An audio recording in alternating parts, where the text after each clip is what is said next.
I think keys to approaching the match. Honestly, I felt a bit rusty because I haven't played in 3 days.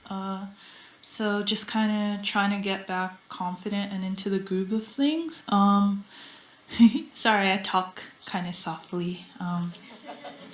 But yeah, I guess just like knowing that the last time I played her, it's been a couple years, and knowing that she's a really tough opponent, and knowing she's a bit unorthodox, I would say the trajectory of her balls were quite difficult for me. So yeah, thinking about all those things.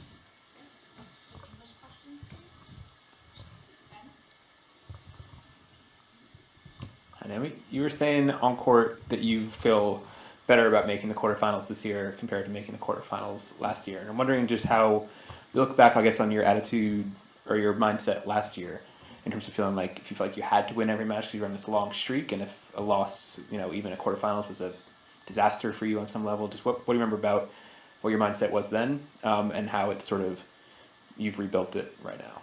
Yeah, I would say last year, yeah, there probably was a streak, and I was also wanting to be number one. And then this year, like, I'm kind of taking it round by round, and I know that I'm playing really tough opponents, so every time I win, I'm just really happy about it. And I don't know, I was thinking about it, but like, I would probably kill to be in the spot that I was in last year. Or even just seated, like, I don't really want to play this extra round, but yeah, I don't know. It's really an interesting, like, flip perspective. And I know there was a lot of things running through my mind last year as well. I'm not like dismissing that, but yeah, I don't know. This year I'm happy to be healthy.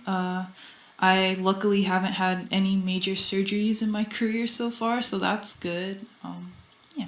In terms of things running through your mind, you mean the winning streak or something else? Oh, there's always something going through my mind. Yeah, there's probably the winning streak, wanting to be number one, wanting to win the tournament. It's just like a bunch of things that aren't, like, if you think about it, it's not really important, but like at the time it was so heavy in my head. Hey Naomi, Roland Garros recently announced that they are going to play a super tiebreaker, a 10-point tiebreaker at 6-all. And all of the majors are going to do that this year. I'm not sure if you even knew that. A lot of players haven't known it. But I'm wondering what your thoughts are on that. And if you have one memorable tiebreaker that you have played in your career that really you think about and stands out. Yeah, I wasn't aware of that, but also I would love to play a tiebreaker in Roland Garros. I would love to play a long match there. I don't know. My records are not that great, but one standout tiebreaker.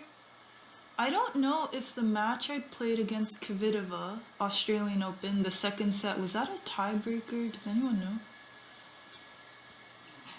I think it was a tiebreaker, and I think I lost, but it was just memorable to me because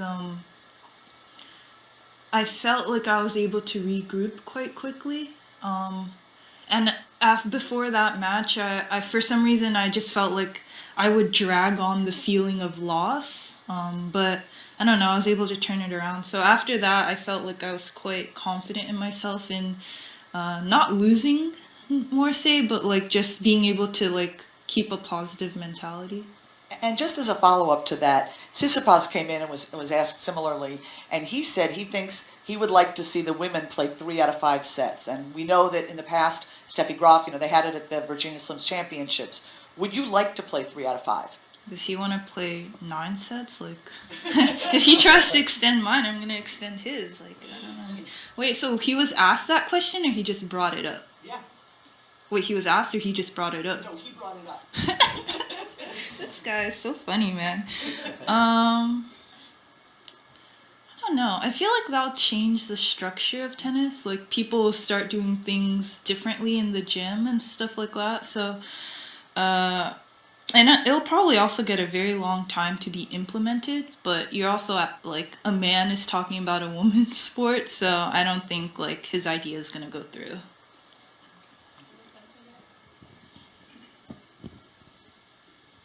I mean, I know you're sort of up on your pop culture. Obviously, the Oscars was relatively interesting last night, involving a tennis film as well. A, did you see the tennis film? And B, did you see anything else of particular interest? Wait, there was tennis? Tennis film? King Richard, yeah. Oh, you know what's weird? I still haven't watched that. And like everyone's asking me questions about it. But I think my problem is like I'm waiting to see it on the airplane, but I haven't gone overseas yet. So I know that's really bad.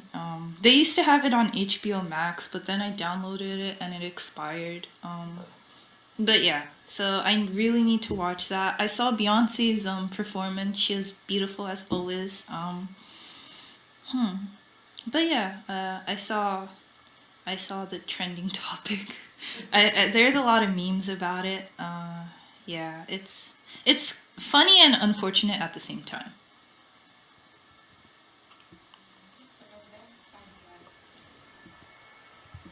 Hello, Naomi. Hello. You look very composed. Do you want to put controlled. your phone here? Oh yeah, that's probably a good place to make it.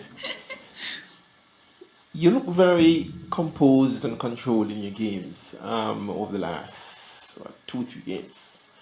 Last year, that was probably not the case. What have you done to put yourself in this kind of mindset situation at this point? I'm not sure if it's anything that I've done or just like the experiences in my life. Because in Australia, I felt like I was becoming more calm. Granted, my last match that I lost there, I was completely frazzled, but going into Indian Wells, my intention was to be, like pretty chill, and then that thing happened, and now that I'm here, I'm just like, no matter what happens, I won't let anything stop like my behavior and how like I put out energy in the world, if that makes sense. So I don't know. Like I've come here to do well, but if that doesn't happen, I just want people to remember me for being a fighter. Good. Just a follow-up on the question that you asked there about the playing 3 or 5 sets. So women have been We're paid taking this equally. seriously? No. Women have been paid equally in most of the tennis tournaments, right? So it's equal pay, equal work. So bearing that in mind, why shouldn't the women also do the equal work if they're getting equal pay? Oh, it's a very interesting question that I didn't think I would get asked. I don't want to be rude. I'm like really trying to structure this in a way that's not like off-putting, but I think it's like decades of hard work, you know what I mean? Like up until now, the women have been putting in the work. It's not just like, oh, it's come out of nowhere that you get paid the same, you know what I mean? So it's like the history of the WTA has been leading them into advocating for equal pay with Billie Jean King, Venus, Serena, like all that. And I also think ticket sales are important. I think the WTA has really good up-and-comers. Like the number 1 player in the world is Iga's like 20, right? Yeah, so I don't know. It's who people find interesting. And Coco's amazing as well. So I can't really, give you a PowerPoint presentation on your question. But for me, I feel like the revenue that you generate, like ticket sales, is very important. And I think the WTA is doing a really good job with that.